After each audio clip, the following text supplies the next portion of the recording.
네, 계속해서 사순절에 관한 말씀을 나누도록 하겠습니다. 사순절이라고 하는 것은 예수 그리스도의 십자가와 고난을 묵상하는 절기입니다. 우리가 예수 그리스도의 십자가 지심을 생각할 때 우리 성도들이 오해하는 부분이 있습니다. 그것은 뭐냐면 예수님이 십자가 지실 때의 그 육체적인 고난만을 우리는 생각합니다. 그런데 성경 말씀에 보면은 사실은 예수님이 십자가 지실 때 육체적인 고난보다도 정신적인 고난이 더 많았습니다. 예를 들면 모욕을 당하거나 조롱을 당하거나 침뱉음을 당하거나 조소와 웃음거리를 당하거나 예수님의 그 존재 자체를 무시하고 부정하는 그러한 모욕감을 많이 당하셨던 것입니다.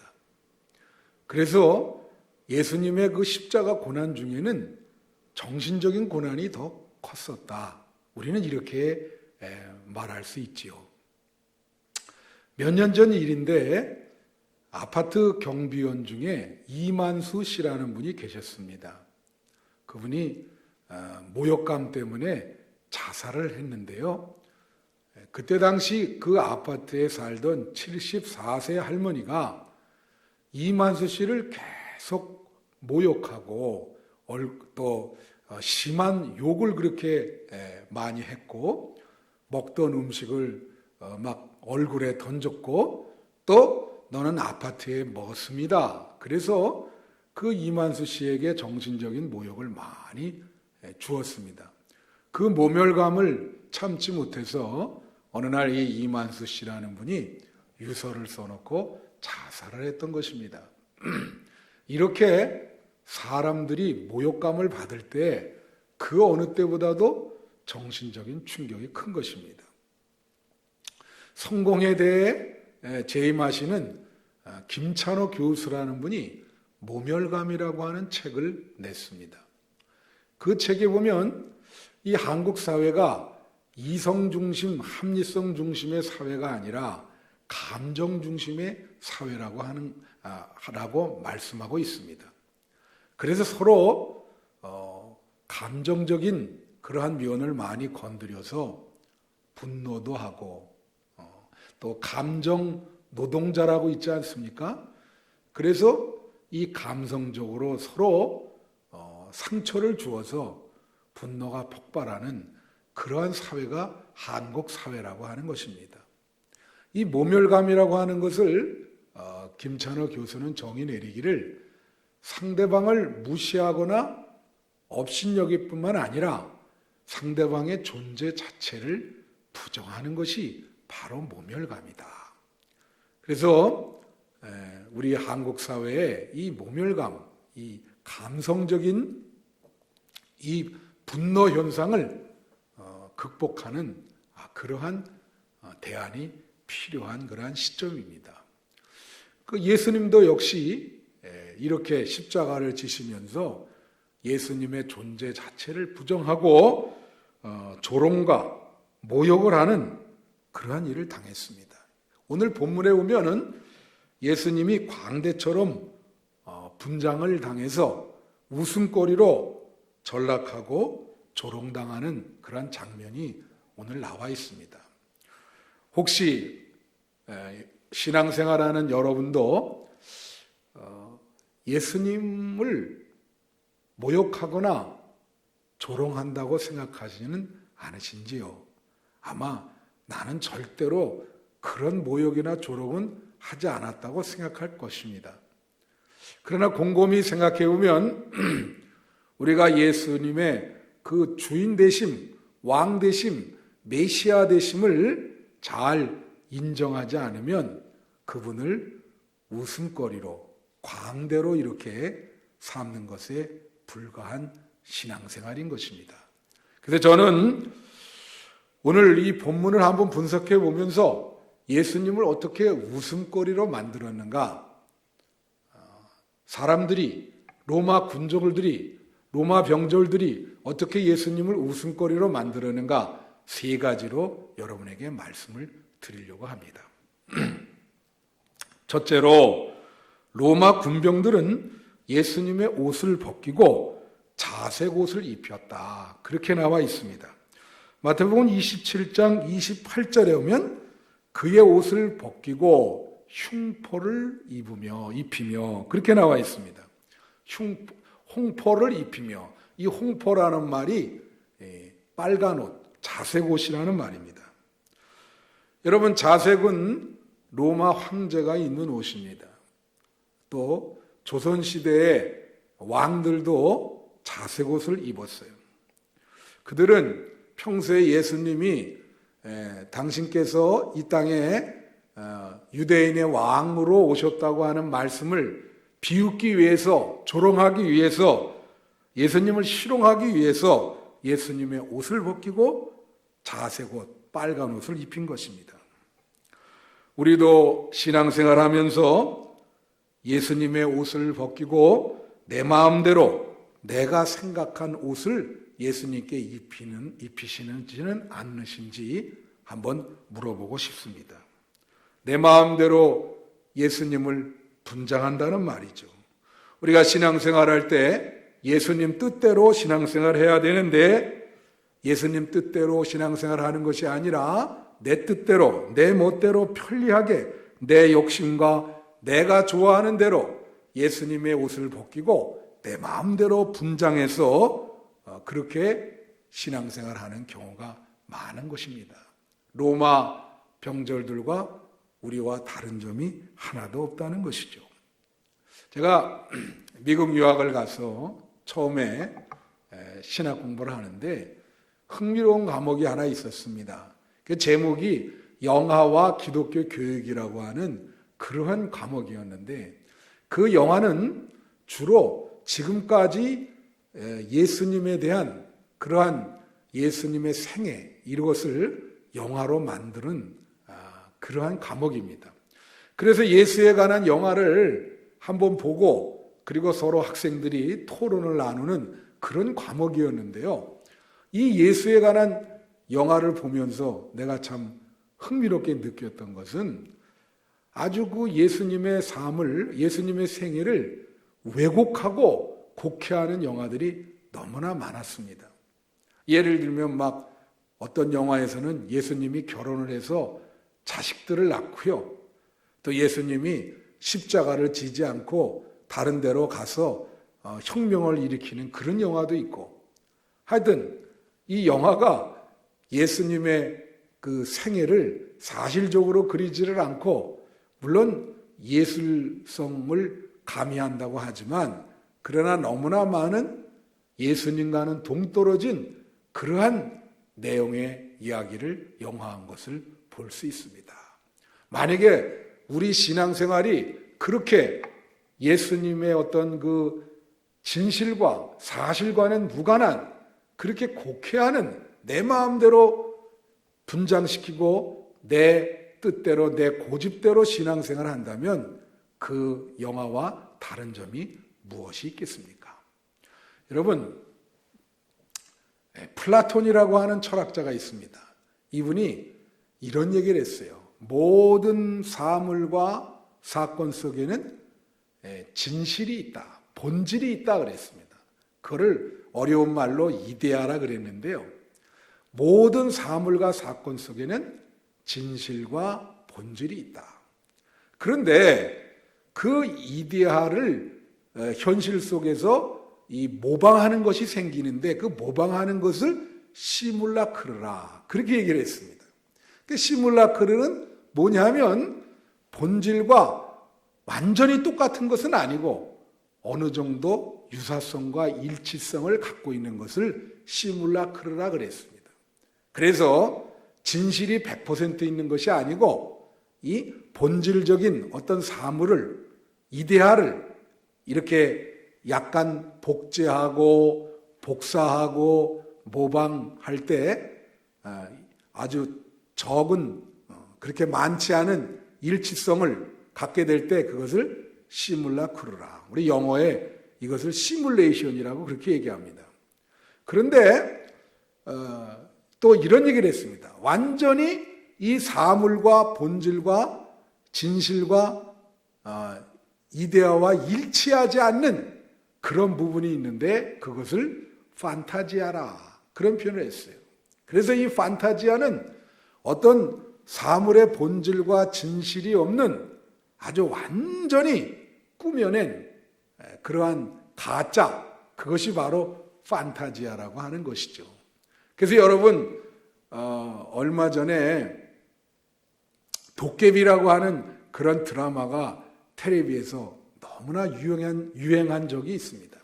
그런 것을 우리가 판타지아라 그러는데 그 판타지아는 본질과 진실이 없는 거예요. 그냥 꾸며낸 거예요. 환상 속에 이렇게 이야기를 하는 것입니다. 그런데 이 들레즈라고 하는 사람이 말하기를 현대는 이 판타지아라고 하는 사람이 판타지아라고 하는 것이 더 아주 판을 치는 그런 사회이다, 그렇게 얘기했습니다. 이 들레즈라는 사람은 이 이데아와 시뮬라크루와 판타지아라고 하는 것을 어떻게 설명을 했냐? 말하는 자와 듣는 자로 설명을 했어요. 어떤 사람이 어떤 말을, 내용을 가지고 어떤 말을 듣는 자에게 전달을 합니다. 그러면 듣는 자는 그것을 100% 듣거나 이해하지 못해요. 그래서 어느 정도 일부만 듣거나 이해하거나 받아들입니다. 그래서 말하는 자가 이데아를 얘기할 때, 본질을 얘기할 때, 진실을 얘기할 때 이 듣는 자는 그것의 일부분만 일치성을 갖고 있기 때문에 그것을 가리켜서 시뮬라크루라. 근데 이 듣는 자가 다른 사람에게 또 어떤 사람이 얘기해 준 것을 전달할 때, 들은 것을 전달할 때 이 듣는 자가 그 어느 정도 일치된 부분을 이야기를 해야 되는데 전혀 그 본질과 진실과 말하는 자의 본질과 진실과 일치되지 않는 부분을 이야기를 할 때 그걸 또 판타지아라. 그러니까 어떤 사람이 어떤 얘기를 들었어요. 그럼 그 얘기를 있는 그대로 좀 그 들은 거에 말하는 사람의 일치된 부분을 전해줘야 되는데 그게 아니고 전혀 딴 얘기를 가서 전해줬습니다. 뭐 소설을 쓴다 그러잖아요. 우리나라 말로 소설을 써요. 가짜 뉴스예요. 뭐 오늘날 보면은 서로가 다 가짜 뉴스를 생산하고 있다고 비난하는데 가짜 뉴스를, 그래서 그것을 판타지아라, 그렇게 얘기를 합니다. 더 쉽게 한번 얘기를 하면, 제가 청년 시절에 한 번은 말 전하기 게임을 한 적이 있어요. 한 10명이 서로 말을 해서 그것을 다음 사람에게 전하고 처음 말한 사람이 마지막 들은 사람에게 어떤 얘기가 나오는가를 점검하는 그런 게임이었습니다. 그래서 10명이 그 말을 서로 전하는데 처음에 이제 제가 나는 너를 사랑한다, 그 사람에게 얘기했어요. 근데 그 사람이 그걸 듣고 다음 사람에게 또 얘기하고 다음 사람에게 또 얘기하고 다음 사람에게 또 얘기하고 10번째 사람이 그 얘기를 듣고 뭐라고 얘기냐 물어봤더니 이렇게 얘기를 한 것입니다. 나는 너를 사기꾼으로 생각한다. 전혀 반대의 얘기가 나온 거예요. 완전히 소설을 쓴 거죠. 판타지를 구성을 한 거죠. 제가 왜 이런 얘기를 하느냐. 우리 신앙인이 예수 그리스도의 삶, 예수 그리스도의 생애, 예수 그리스도의 정신이 있습니다. 우리가 신앙생활 한다는 것은 예수 그리스도의 삶과 생애와 정신과 어느 정도 일치되는 그러한 삶을 살아갈 때에 그것은 아주 정상적인 신앙생활이라고 볼 수 있습니다. 그런데 많은 사람들이 전혀 예수 그리스도의 삶과 생애와 그의 정신과는 무관한, 어떻게 보면 판타지 속에서, 자기 환상 속에서 자기 뜻대로 예수를 분장시키고 자기 마음대로 예수님 뜻을 둔갑시켜서 곡해하고 왜곡해서 가짜 신앙생활을 할 때가 많다는 거죠. 이 신앙생활에서는 진실이 없는 판타지는 그것은 좋은 신앙생활이 아닌 것입니다. 그래서 우리는 이 로마 병정들만 비판할 것이 아니라 우리도 이 로마 병정처럼 그렇게 가짜의 신앙생활을 하고 있는지 한번 생각해 봐야 됩니다. 내가 분장시킨 예수님이 아니라 십자가에 달리신 예수의 참모습을 찾는 것이 기독교인의 생활인 것입니다. 둘째로 여기 보면 로마 병정들은 예수님의 머리에 가시나무 가지로 만든 면류관을 씌웠습니다. 오늘 말씀에 29절에 오면 가시관을 엮고 그 머리에 씌우고 그렇게 나와 있습니다. 예수님 머리에 가시면류관을 씌웠어요. 여러분, 가시면류관은 왜 쓰였냐면 예수님이 평소에 유대인의 왕이라고 얘기하셨기 때문에 그 가시면류관을 왕관을 대신해서 가시면류관을 예수님을 조롱하기 위해서 그 머리에 가시면류관을 씌웠던 것입니다. 본래 예수님에게 왕관을 씌워드려야 됩니다. 예수님은 성경 말씀에 의하면 인류를 구원할 만왕의 왕이시다. 그렇게 말씀하고 있습니다. 여러분, 왕에게는 어떻게 해야 됩니까? 왕에게는 존경을 드려야 되고 왕에게 영광을 돌려야 되고 왕에게 충성을 다해야 되는 것입니다. 오늘 우리 여러분들 다 예배 드리러 왔어요. 여러분, 예수님에게 진짜 왕관을 씌워드린다는 행위는 예수님을 예배하는 행위를 말하는 거예요. 왕으로서 우리 삶의 주인으로서 예수님을 경배하고 예수님을 예배하고 예수님을 찬양할 때 그때 우리는 예수님에게 왕관을 씌워드리는 것입니다. 여러분, 오늘 예배 드리면서도 예수님께 왕관을 씌워드리지 않는 분들이 있어요. 예수님을 진실로 예배하거나 경배하지 아니하고 마음속에 딴 생각을 하시든가 그러면 진정으로 예수님에게 왕관을 씌워드리는 행위가 아니지요. 여러분, 찬송가 38장에 이런 가사가 있습니다. 예수 우리 왕이요 이곳에 오셔서 우리가 왕께 드리는 영광을 받아주소서. 우리는 주님의 백성, 주님은 우리 왕이라 왕이신 예수님 오셔서 좌정하사 다스리소서. 또 2절에 보면 예수 우리 주시여 이곳에 오셔서 우리가 주께 드리는 찬양을 받아주소서. 우리는 주님의 종들, 주님은 우리 주시라. 주 대신 예수님 오셔서 이 찬양을 받아주소서. 그래서 이 찬양은 바로 예수님께 왕관을 씌워드리는 찬양입니다. 예수 우리 왕이여 이곳에 오셔서 우리가 왕께 드리는 영광을 받아 주소서. 우리는 주님. 이 찬송가 가사는 바로 예수님께 왕관을 씌워드리는 행위입니다.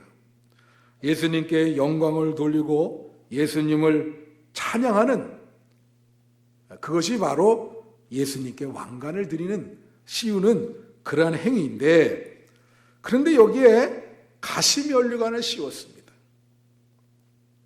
가시면류관을 씌웠다는 것은 무엇을 말하냐? 이 가시는 예수님의 머리를 찌릅니다. 이것은 바로 뭘 말하냐면 예수님의 마음을 아프게 한다는 거예요.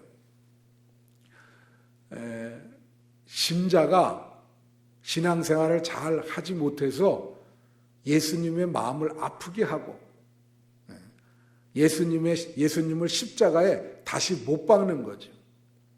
여러분, 자식이 부모의 마음을 거스릴 때 자식이 말이에요. 불효하고 나쁜 짓을 하면 부모가 말하잖아요. 내 마음이 아프다. 그래서 부모에게 뭘 돈도 드리고 잘 해드려도 부모가 이렇게 말합니다. 돈도 필요 없고 난 다 필요 없는데 내 마음이나 편하게 해달라. 마찬가지. 여러분, 제가 잘 아는 장로님이 한 분 계셨습니다. 저 중고등학교 때 저의 교사였는데, 교회에서. 이분이 한번 간증을 하는 얘기를 들었습니다.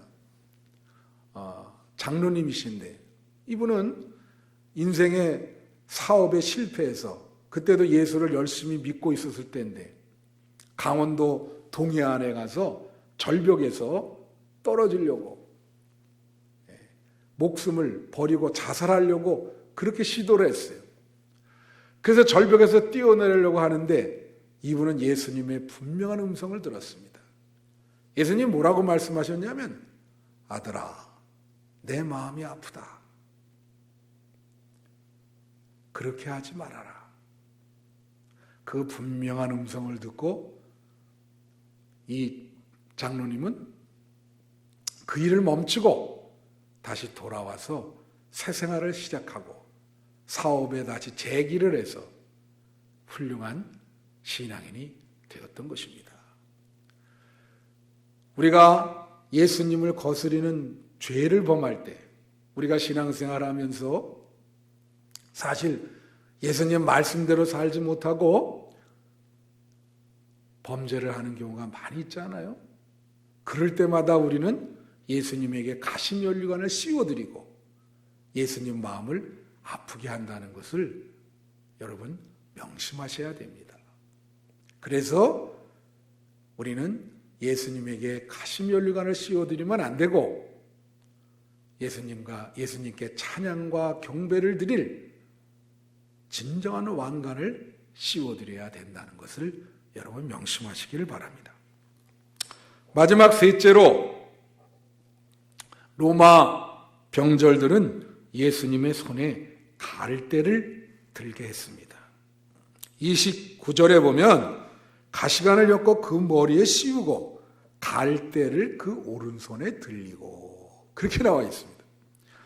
여러분, 이 갈대는요, 왕이 손에 드는 왕홀을 상징하는 것입니다. 홀이라 그러기도 하고 규라 그러기도 하고, 이 규와 홀은 대부분 지팡이를 짚게 되는데 그것은 바로 왕의 지배, 임금의 통치를 말하고 있는 것입니다. 그래서 이 규와 홀이라고 하는 것은 예수님의 평소에 유대인의 왕이라고 하셨기 때문에 이 왕은 통치를 해야 되거든요. 그 상징이 바로 이 오른손에 들고 있는 지팡이, 그것이 바로 규와 홀입니다. 그런데 이들은 예수님을 조롱하기 위해서 그 지팡이 대신 갈대를, 아주 연약한 손에 잡을 수도 없는 그러한 갈대를, 죄송합니다, 쥐어드린 것입니다. 이렇게 갈대를, 연약한 갈대를 쥐어준다는 것은 뭘 말하는 것입니까? 갈대는 연약하고 힘이 없습니다. 갈대를 예수님의 손에 지팡이 대신 쥐게 하는 것은 우리들의 마음에 예수님의 지배와 통치를 거부하는 것입니다. 여러분, 갈대라고 하는 것은 연약하고 힘이 없습니다. 예수님이 우리에게 영향력을 행사하지 못한다는 것이죠. 예수님이 힘이 없다는 것이에요. 여러분, 예수님이 여러분을 왕처럼 통치하고 계십니까? 여러분의 마음과 여러분의 삶 속에서 예수님이 영향력을 행사하고 계십니까? 아니면 예수님이 여러분에게 갈대만도 못한, 아무 영향력도 행사하지 못하는 그런 분이신가요? 우리가 예수님을 무시하고 내 멋대로 신앙생활 하지 않은지 한번 생각해 볼 필요가 있습니다. 여러분, 예수님께서 말씀하신 마태복음 5장 3절에 보면 마음이 가난한 자가 복이 있나니 하나님의 나라를 저가 볼 것이다. 그렇게 이야기하고 있습니다. 여기에 보면 마음이 가난하다는 말은 마음이 텅 비었다는 거예요. 그것에 예수님이 들어가서 우리 마음에 좌정을 하십니다. 그러면 예수님이 우리 마음을 다스리게 되고 우리 마음을 통치하게 돼요. 그럼 그것이 바로 하나님의 나라가 된다. 예수님이 평소에 그렇게 말했습니다. 천국은 너희 마음 안에 있다. 그래서 중요한 것은 뭐냐면 예수님이 우리 마음을 지배하는 거예요. 예수님 손에 홀과 귤을 쥐어들여서 내 마음속에 있는 하나님의 나라가 형성될 수 있도록 내 마음의 나라에 예수님이 통치자가 되도록 그렇게 해드려야 되는 것입니다. 그래서 내 마음에 하나님의 나라가 이루어지면은 거기에 로마서 14장 17절에 의하면 의와 평강과 희락이 넘치게 되는 것입니다. 로마서 14장 17절에 하나님의 나라는 먹고 마시는 것이 아니요 그리스도 안에서 의와 평강과 희락이라. 그래서 우리가 모든 것을 마음을 텅 비게 내려놓고 예수님이 내 마음 안에 들어와서 내 마음을 다스리게 되면 마음 안에 천국이 이루어지는 것입니다. 나라라고 하는 것은 백성과 영토와 통치가 있어야 되거든요. 그런데 하나님의 나라는 하나님이 통치하는 나라가 하나님의 나라인 것입니다. 내 마음에 하나님이 통치를 하게 될 때 내 마음속에 하나님의 나라가 이루어지는 것입니다. 그래서 우리는 한번 생각해 봐야 돼요. 내가 예수님을 지팡이를 져드리고 왕의 규와 호를 지어드려서 나의 삶에 영향력을 행사하게 하는가? 아니면 흔들리는 연약한 갈대를 쥐어줘서 전혀 내 삶 속에 예수님은 힘도 없고 영향력도 없고 교회를 다닌다고 하지만 예수님과 나와는 아무런 연관이 없는 그러한 신앙생활이 아닌지 한번 생각해 봐야 됩니다. 여러분, 사과를 놓고 이제 이 말씀을 마치면서 사과를 보면서 뉴턴이라는 사람은 만유 인력을 발견했습니다. 또 똑같은 사과를 놓고 폴 세잔이라는 사람은 정물화 그림을 그렸습니다. 스티브 잡스라는 사람은 똑같은 사과를 보고 애플 회사의 사과 로고를 만들었습니다. 마틴 루터는 이런 얘기를 했어요. 내일 종말이 오더라도 사과나무 한 그루를 심겠다. 사과를 보고 다 다른 생각을 했습니다. 오늘 예배드리는 여러분, 예수님의 십자가를 보면 여러분은 무슨 생각을 하십니까? 이 사순절은 바로 예수님의 십자가를 묵상하는 절기입니다. 십자가를 지고 가시는 예수님을 옷을 벗기고 내 맘대로 옷을 입히시지는 않으신지요? 혹은 왕관을 씌워드리지 못하고 가시면류관을 씌워주지는 않는지, 통치를 상징하는 지팡이를 뺏어버리고 연약한 갈대를 쥐어서 예수님에게 모욕감을 주는 신앙생활을 하지는 않는지 십자가를 바라보면서 한번 신중하게 생각해 봐야 될 것이라고 생각합니다. 기도하겠습니다.